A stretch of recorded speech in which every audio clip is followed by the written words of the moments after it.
Hola, ¿cómo están? Bienvenidos a nuestro programa Tecnología y Sociedad.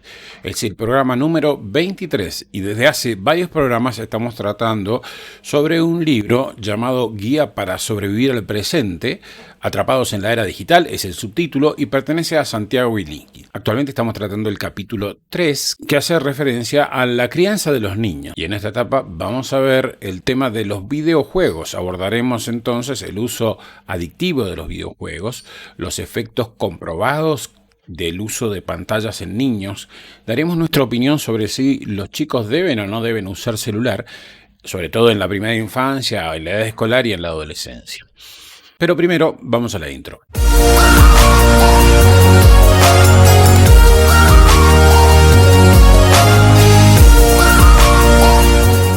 Antes de continuar, queremos agradecer a quienes nos permiten, con su colaboración, seguir adelante con nuestro programa. Ellos son Claudia Croseri, María Laura Gazul, Máximo de Sauturrestra y Omar Durán. Además tenemos un nuevo auspiciante a partir de este programa, Beno, excelentes suplementos nutricionales aprobados por ADMAT y FDA, con certificado de inocuidad. Peso saludable, eleva las defensas, control de diabetes, artrosis, gripe y virus. Cosmética de alta gama, libre de parabenos, hipoalergénicos, resistente al agua y al sudor. No probado en animales. 30 años de experiencia para su felicidad. Benu 261 60 60 893. También los podés seguir en Facebook como Belleza y Nutrición Natural. Los videojuegos están diseñados para ser adictivos. Venimos viendo en programas anteriores que los videos o en general el material para ser consumido online está diseñado para provocar cierta adicción. Lo mismo sucede con los videojuegos. El uso de juegos electrónicos viene siendo parte de la vida desde hace ya muchos años. Sin embargo, algo ha cambiado en los últimos tiempos.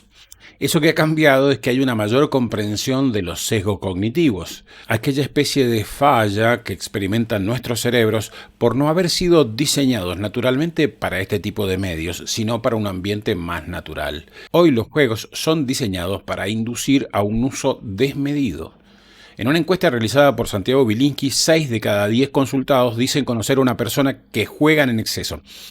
Las encuestas de Santiago Bilinqui suelen tener una dosis de picardía. Por ejemplo, cuando se preguntó sobre si las personas creían que los otros usaban en demasía el celular, el 97% contestaron que sí, que el resto de las personas usaba demasiado el celular. Mientras que si se le pregunta a alguien si usa demasiado el celular sobre sí mismo, suelen contestar que no. Entonces, decíamos, 6 de cada 10 consultados dicen conocer a personas que juegan en exceso. En este particular, a diferencia de lo que vimos en el programa anterior, el problema son los adolescentes y no tanto los niños. Más del 90% de los argentinos menores de 45 años juega con algún tipo de dispositivo, consolas de juego, computadoras, etc. El 55%, en cambio, lo hace con cierta frecuencia, al menos una vez por semana. Candy Crush fue uno de los primeros juegos en explotar las debilidades del ser humano para provocar adicción. Mientras que el jugador cree que gana o pierde exclusivamente por su habilidad, lo cierto es que los diseñadores del juego pueden afectar en cada partida o pueden interferir en cada partida a través de la programación, obviamente, afectando la probabilidad de que logremos completar ese nivel. Hay juegos, como el mismo Candy Crush, que al permitir jugar mecánicamente se hacen más populares entre los adultos, aprovechando la necesidad que tenemos de vez en cuando apagar el cerebro, apoyados en la baja demanda de estos juegos. Si se gana muy fácilmente, el juego nos aburre. Si se pierde con frecuencia, la frustración hace que dejemos de jugar. Entonces, se introducen variables en el programa que manipulan la frecuencia de las victorias y las derrotas para provocar una mayor permanencia del jugador en el juego. Esta manipulación además maximiza la disposición del jugador a gastar dinero para avanzar cuando el juego se queda trabado. Hay unos juegos, creo que la tecnología o el sistema se llama Pay per Win, pagar para ganar, donde se pueden adquirir mejoras del juego o que mejoran las posibilidades de ganar, además para destrabar cuando están trabados en determinado sector. El manejo de las derrotas suele hacer que cuando perdemos no sea por una diferencia aplastante, ya que de esta manera siempre conservamos la ilusión de ganar en la próxima partida. Ya no estuvimos tan lejos de ganar, así que siempre conservamos la ilusión de ganar. Por eso es que no perdemos de una forma aplastante, sino que perdemos ahí. Podríamos haber ganado. Uno de los ejemplos más notables de estos juegos adictivos ha sido Fortnite, un juego lanzado en 2017, donde 100 jugadores son puestos en una isla y gana el último que sobrevive. Este juego realiza un manejo cuidadoso de la química cerebral, combinando la excitación de la adrenalina por la sostenida tensión del peligro de muerte con la abundante dosis de dopamina, el neurotransmisor que está asociado a la recompensa y a la motivación. Epic Games, la compañía creadora de Fortnite, ganó durante 2018 $3.000 millones. Es un dinero interesante, digamos. Y vuelca una parte importante de ese dinero para seguir perfeccionando el juego. Muchos expertos en ciencia de datos analizan cada aspecto para introducir cambios que lleven a los usuarios a gastar más dinero y acentúen su característica adictiva. La cantidad de personas con problemas para controlar las horas que destina al juego es la mayor hasta la fecha, y existen casos extremos donde la dificultad para parar interfiere con las actividades normales, como por ejemplo la alimentación.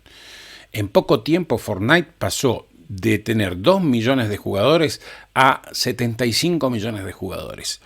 Mientras estamos haciendo este programa, hay 10 millones de personas jugando este juego solo en Estados Unidos. En algunos países están surgiendo clínicas especializadas en adicciones a videojuegos y a pantallas en general. Los padres cada vez están más preocupados por el aumento de la adicción a los juegos, especialmente en adolescentes. Los videojuegos provocan liberación de dopamina, algo común a otras adicciones. Por eso es que los chicos no pueden parar y juegan una partida tras otra. Lo mismo que hace que el juego tenga más atractivo es lo que le quita atractivo a otras actividades como el deporte y la lectura. Al mismo tiempo que se hacen adictos a los juegos, encuentran menos atractivo para otras actividades. Si uno, como padre, le propone a los hijos que vayan a jugar con sus amigos, podremos obtener una respuesta sorprendente. Mis amigos están aquí jugando al Fortnite conmigo. ¿Y qué efecto están teniendo las pantallas o el uso de las pantallas en los niños? En primer lugar, afecta el aprendizaje, porque los chicos no son capaces de aprender cosas que se aprenden solo presencialmente con el uso de pantallas. Por ejemplo, aprender a compartir, a no ser violentos, a guardar las cosas, a no quedarse con lo que no es propio, a buscar protección cuando hay peligro. Todas esas habilidades se adquieren en la vida presencial, en la convivencia social presencial. No se pueden adquirir a través del uso de pantallas. De acuerdo con la Sociedad Argentina de Pediatría, los primeros 1000 días de vida de la persona, incluyendo los 270 días de gestación y los 365 días de los próximos 2 años, son cruciales en su desarrollo y también en la salud del futuro adulto. Este periodo es una oportunidad increíble desde lo nutricional, emocional, social, etc. Y la contención afectiva en este periodo tiene un enorme impacto en la salud. El juego del bebé, especialmente con su papá y su mamá, es un tema muy serio. Los juegos de sostén, aquellos juegos donde hay contacto físico con el papá o la mamá, de arrojar cosas, de ocultarle cosas o de ocultarse la misma persona, ese típico juego que hacemos ocultándonos con una sábana, o de persecución, o aunque sea con la vista, de construcción, de encastre, de expresión, como el dibujo, juegos simbólicos donde se encarnan determinados papeles. Bueno, hay un montón de juegos que actualmente están siendo desplazados por los juegos electrónicos. Cuando nacieron mis hijos, el salir de casa implicaba llevar un bolso con pañales, elementos de higiene, chupete, mamadera y juguetes. Hoy los juguetes se han reemplazado por el celular ya que este se usa para que los chicos se entretengan y resulta ser suficiente para que se entretengan y no molesten. Ya no necesitamos inventar pasatiempos. Ponemos un video de YouTube y listo. No necesitamos leerles cuentos. Los cuentos ya están leídos con dibujitos en internet. Fauss Wars, una de las jugueterías más emblemáticas del mundo, cerró en 2016 y en su lugar, en el mismo lugar, abrió una tienda de Apple. Esto es muy significativo, ¿no? Los chicos pueden aprender cosas muy importantes a través de una pantalla, pero nunca aprenderán a dar y recibir afecto, y el afecto que se prodiga sobre todo en los juegos de crianza. No es lo mismo jugar con cubos reales o con Legos que jugar al Minecraft, por ejemplo. Si bien los estudios sobre el efecto de la exposición a las pantallas están lejos de ser contundentes y definitivos, por lo poco que hace que estos productos comenzaron a impactar, se pueden mencionar algunos efectos probados. La exposición temprana a las pantallas genera menor desarrollo del lenguaje y mayor demora en la adquisición del lenguaje. Los expertos mencionan una mayor dificultad para prestar atención en los chicos que desde pequeños están expuestos a las pantallas. También desarrollan problemas para establecer empatía, ya que la empatía tiene que ver con el contacto de lo gestual. El entender, además de las palabras, lo gestual, cosa que en las pantallas suele desaparecer. Mayor tendencia a la hiperactividad también se da. Hay algunos que han relacionado el crecimiento de la exposición a las pantallas con el sostenido crecimiento del diagnóstico de síndrome de espectro autista. Claramente esto no está del todo probado, pero hay muchos estudios, cursos sobre el tema. Hay un mayor índice de depresión y mayor tasa de suicidios en chicos que han sido expuestos excesivamente a las pantallas. La mayor plasticidad neuronal que haya en la infancia puede ser que dé como resultado también una mayor vulnerabilidad. Entonces, los chicos ¿tienen que usar celular o no lo tienen que hacer? Bueno, vamos a ver qué opinan las personas, los popes, los que están en el tema de la tecnología, los que dirigen las empresas tecnológicas más importantes del mundo. Por ejemplo, el CEO de Apple, Tim Cook, no tiene hijos, pero afirma que no permitiría a su sobrino usar redes sociales. Bill Gates le prohibió a sus hijos cuando eran pequeños usar celulares hasta que fueran adolescentes. Steve Jobs, como quieran decirlo, no dejaba que sus pequeños usaran los iPads que su misma empresa vendía.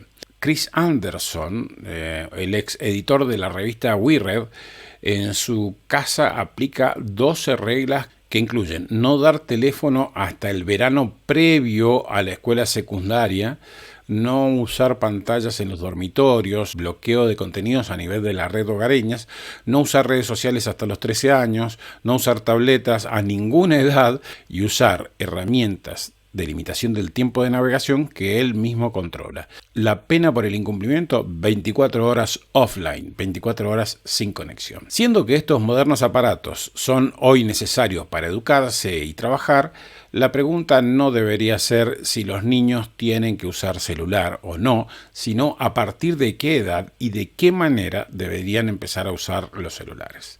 Veamos el celular en la primera infancia. La Asociación Americana de Pediatría recomienda evitar el uso de pantallas antes de los 2 años. Es también importante dar el ejemplo a los niños, o sea, que los adultos no nos mostremos fascinados con las pantallas delante de nuestros hijos, porque ellos van a intentar imitarlo, lo van a percibir como algo bueno. También la Asociación Americana de Pediatría recomienda un máximo de 1 hora diaria y de contenidos seleccionados en cantidad y calidad desde los 2 hasta los 5 años. O sea, desde los 2 hasta los 5 años, 1 hora de contenido seleccionado. Desde los 5 a los 12 años, dice que es necesario acompañarlo, se puede incrementar, esto es prudencial, la cantidad de horas, pero recomienda entre 1 hora y 1 hora y media al día. Pero es necesario acompañarlos estando con ellos para introducirlos en ese mundo de una manera segura. En la adolescencia es necesario educarlos en el uso responsable y saludable de las tecnologías. Claramente, porque ellos se van a empezar a manejar solos.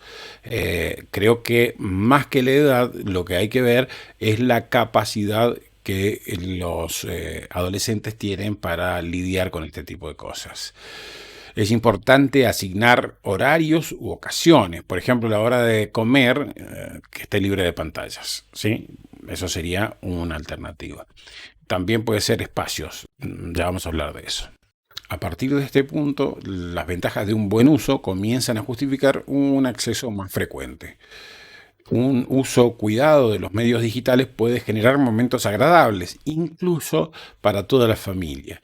Para construir su propia moral autónoma, los chicos observan lo que hacemos los más grandes, lo que hacemos más que lo que decimos. O sea, nosotros podemos decir muchas cosas, pero si nosotros somos adictos al celular y tenemos esa adicción delante de nuestros hijos, ellos van a aprender a hacer lo mismo. Decíamos, como antes decíamos, se pueden establecer zonas libres de pantalla. Que hayamos establecido que durante el almuerzo, por ejemplo, no se deben usar celulares, no significa que no los tengamos en el bolsillo. Y cuando los comensales tienen los celulares en el bolsillo, es difícil de competir contra ellos. Por lo cual sería bueno, además de horarios, zonas de la casa donde, por ejemplo, cuando nos sentamos a comer, donde no hay que traer pantallas, ni siquiera en el bolsillo. Además de regular el tiempo de uso, hay que tratar de regular el tipo de uso, ya que no es lo mismo ver series que chatear, jugar o estudiar. El problema es que estas cosas se mezclan. Es muy difícil determinar cuándo se está estudiando. Por ahí sería bueno, es medio difícil, pero tener dispositivos diferentes para estudiar. Es mucho mejor estudiar frente a una computadora. Por lo menos desde mi particular punto de vista, es mucho mejor estudiar frente a una computadora que tiene menos interrupciones, las notificaciones se pueden aniquilar por completo, mientras que el teléfono siempre está presentando distractores, ¿no? Y entonces es muy difícil de utilizarlo solo para estudiar, porque siempre va a llegar un mensaje de chat, siempre va a existir la invitación a jugar y bueno, ese tipo de cosas.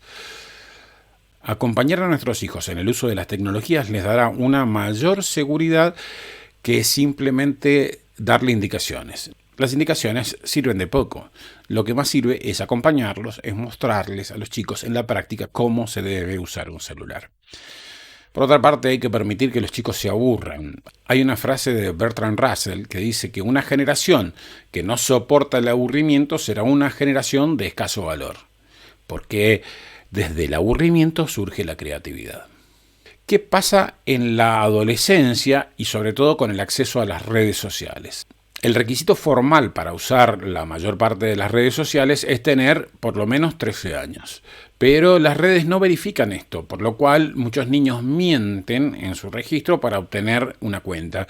Y muchas veces mienten con la complicidad de sus padres. Y aquí se suma otra cosa, se suma aparte del problema de las pantallas, se suma que le estamos enseñando a mentir para conseguir un fin determinado a nuestros hijos. Es complicado el tema, ¿eh? Así que cuidado con esto, padres, no les enseñen a mentir a sus hijos y no les enseñen mucho menos a mentir para conseguir una cuenta en una red social. Las bases y condiciones de cada una de las redes y de las cuentas, si bien son una enorme cantidad de cosas, exigen generalmente tener 13 años o más. Hay que tener en cuenta que ingresar a las redes es exponerse a la mirada y a la crítica de los demás, y que esto pone en juego la percepción que tenemos de nosotros mismos. La imagen que nosotros nos formamos de nosotros mismos tiene que ver ciertamente con lo que nosotros vemos de nosotros mismos, pero además con lo que los demás nos dicen. Y esto es particularmente importante y peligroso en la adolescencia, de manera tal que ya no es tanto un tema de edad, sino un tema de estar preparado. Tal vez deberíamos tomar como una buena conducta de parte de los padres, un tiempo antes de comenzar a darles acceso a las redes, ir preparándolos, charlando con ellos, primero que accedan a las redes junto con nosotros en nuestras redes, empezar a mostrarles cómo manejamos las críticas, cómo manejamos los likes, cómo manejamos los comentarios de los otros y bueno, para eso hay que tener cierta claridad y transparencia en el uso de nuestras redes. Muchos jóvenes en las redes construyen una identidad digital idealizada, que se diferencia mucho de la incómoda adolescencia real. Esto hace que, como nosotros estamos observando, nosotros sabemos que nuestra adolescencia es incómoda y dificultosa y tenemos un montón de problemas. Pero de los demás vemos una adolescencia brillante, con una apariencia fantástica, y eso hace pensar al adolescente que el único que tiene una adolescencia problemática es él, lo que acarrea frustración, tristeza, depresión.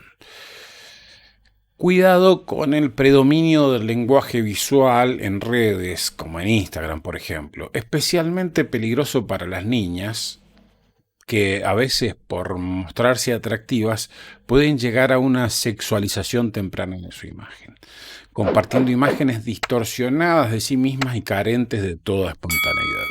El objetivo en estas redes es impactar en lugar de mostrarse como son, intentando satisfacer la exigencia de los otros, la exigencia de los demás, la exigencia que se muestra en imágenes que ellos mismos muestran. Es una competencia a ver quién muestra una imagen mejor.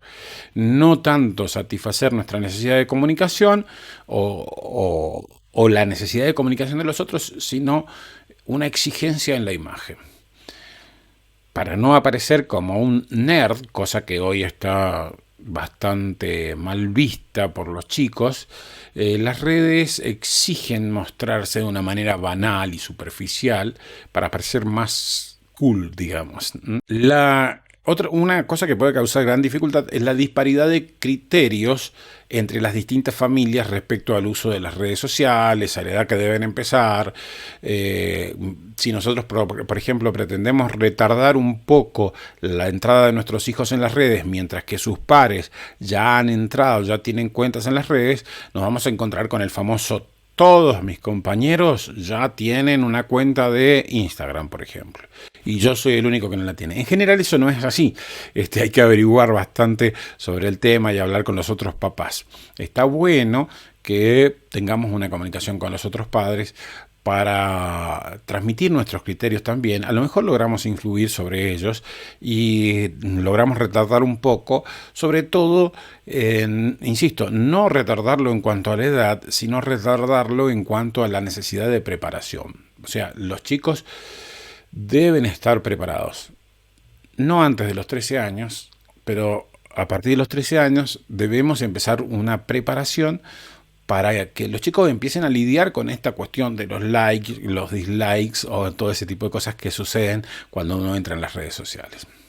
También está el problema del consumo de contenido inadecuado, del mal llamado contenido para adultos, sensual, pornográfico, sexual, contenidos sexuales o violentos. Antes era más fácil porque los canales de televisión tenían un horario de protección, ¿sí? O por lo menos lo señalaban, y los programas que podían resultar más inadecuados estaban en horarios en que los chicos regularmente no veían televisión. Ahora somos los padres los que tenemos que controlar este tipo de consumo en nuestros hijos. Y esto se hace cada vez más difícil porque los aparatitos son portables, los aparatitos escapan a nuestro control. Pero por eso tenemos que ir controlando eso al principio e ir dándoles cada vez más libertades para que aprendan a manejarse con esas libertades con convenios, habiendo charlado claramente lo que se puede y lo que no se puede hacer. En fin, es importante que los chicos y nosotros aprendamos a resistir a la presión. Nosotros resistir a la presión de los hijos y los chicos aprender a resistir a la presión de sus pares. Además de aplicar límites. Nosotros de aplicarle límites a nuestros hijos y que los chicos aprendan a aplicarle límites a los demás con respecto a opiniones, con respecto a la presión y todo eso. Bien, hemos llegado al final de nuestro programa. Vamos a volver a agradecer a quienes hacen posible que nosotros estemos en YouTube y en la radio. Ellos son Claudia Croseri, María Laura Gazul, Máximo de Sauturriestra y Omar Durán.